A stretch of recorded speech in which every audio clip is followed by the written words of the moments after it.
అందరికీ praise lord. దేవుని నామానికి మహిమ కలుగును గాక. మీరందరూ బాగున్నారు కదా? మీరు పెడుతున్న ప్రతి ప్రార్థన రిక్వెస్ట్‌కి అనేది మేము ప్రార్థన చేస్తూ ఉన్నాం. మా ఆశ అంతా ఒకటే. ఎక్కడైతే మీరు తృణీకరించబడ్డారో, ఎక్కడైతే వెలివేయబడ్డారో, ఎక్కడైతే గుండెలు పగిలేలాగా ఏడ్చారో, అదే స్థలాల్లో నా ప్రభు మీ అందరిని హెచ్చించబోతున్నారు. విశ్వాసంతో ప్రార్థన చేయండి. ఘనమైన విజయాలు ఖచ్చితంగా నా ప్రభు మీ అందరికీ దయచేస్తారు. ఈ సంగమా, ఈ 2025 సంవత్సరంలో ఎన్నో శోధనలు మనం అనుభవిస్తూ వచ్చాం. ఏ పని తలపెట్టినా అందులో ఓటములు మనకు ఎదురయ్యాయి. కొంతమంది ఉద్యోగాల కోసం పరీక్షలు రాశారు. పాపం వారి హృదయంలో చాలా నిరుత్సాహం. అందరూ చూస్తే మనల్ని చాలా పలు రకాల మాటలు మాట్లాడుతున్నారు. అప్పుల బాధలు ఎక్కువైపోయాయి. మన హృదయంలో ఒక ఆలోచన వచ్చేసింది. మనం దీవించబడతామంటామా? మన కష్టాల నుండి బయటకు వస్తామా? మనం తలదించుకున్న చోట తలెత్తుకుంటామా అన్న ఆలోచనలు, తలంపులు మీ హృదయంలో ఉంటే ఈరోజు దైవజనుడిగా మీతో మాట పంచుకుంటాను. ఆయన మనల్ని తలగా నియమిస్తాడు కానీ తోకగా ఉంచడు. ధైర్యంగా మీరు నిలబడండి. మీరందరూ హెచ్చింపబడాలని ఈరోజు ప్రభు పేరట ఒక మాట మీతో పంచుకోవాలని ఆశపడుతున్నాను.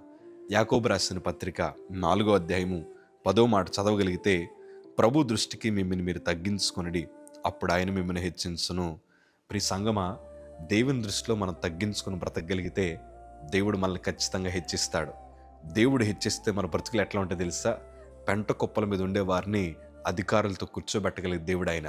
దరిద్రులను ఆస్తికర్తలుగా చేయగలిగిన దేవుడు ఆయన. ఆయన హెచ్చిస్తే మన రూపురేఖలు మారిపోతాయి. ఆయన హెచ్చిస్తే మన చరిత్ర మారిపోద్ది. కాకపోతే మనలో ఒక మంచి సాక్ష్యం ఉండాలి. అదేంటి తెలుసా?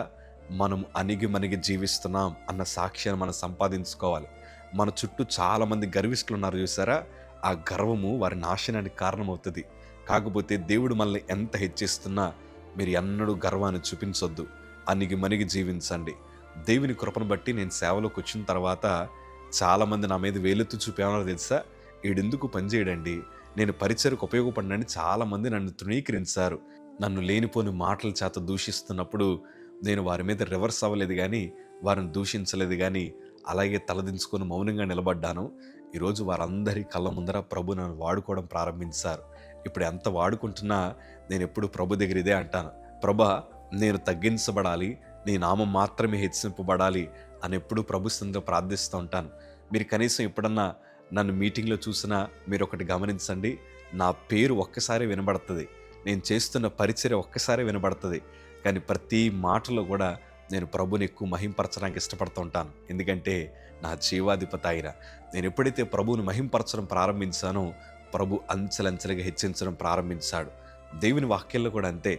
సౌలుని దేవుడి సింహాసనం ఎక్కించిన తర్వాత అతడి గర్వము అతన్ని పాడు చేసింది. నేను అనే స్వభావం కలిగి అతడు తగ్గించుకోకుండా దేవుని కంటే ఎక్కువగా ఆలోచించాడు. దైవజనుడి కంటే నేనే ఎక్కువ అన్నట్లు ఆలోచించాడు. అందుకే అతని పతనానికి అది కారణమైంది. కానీ మందని మేపుతున్న దావీదు తను తగ్గించుకున్నాడు. ఎవ్వరు తనకు తోడు లేకపోయినా ప్రభు సన్నిధిలో దీన మనస్సు కలిగి అతడు ఆరాధించిన విధానాన్ని బట్టి నా ప్రభు ఏం చేశారంటే ఆ మందను మేపుతున్న వారిని లక్షలాది మంది ప్రజలకు రాజుగా చేసి సింహాసనం మీద ఎక్కించాడు. ఈ వీడియో చూస్తున్న మీరందరూ కూడా రాబో దినాల్లో ఉన్నతమైన సింహాసనం ఎక్కాలని, మీరందరూ కూడా నూరంతలుగా ఆశీర్వదించబడాలని, అవమానం పొందిన చోట మీరందరూ ఘనపరచబడాలని ఈ మాట మీతో పంచుకుంటున్నాను. ఎన్నడూ గర్వాన్ని చూపించకండి. ప్రభు వైపు చూడండి. నా ప్రభు మిమ్మల్ని హెచ్చిస్తాడు. అయినా కానీ మీరు అణిగి జీవించగలిగితే గొప్ప విజయాలు మీ తరతరాలు చూడబోతున్నాయి. విశ్వాసంతో ఉండండి. God bless you.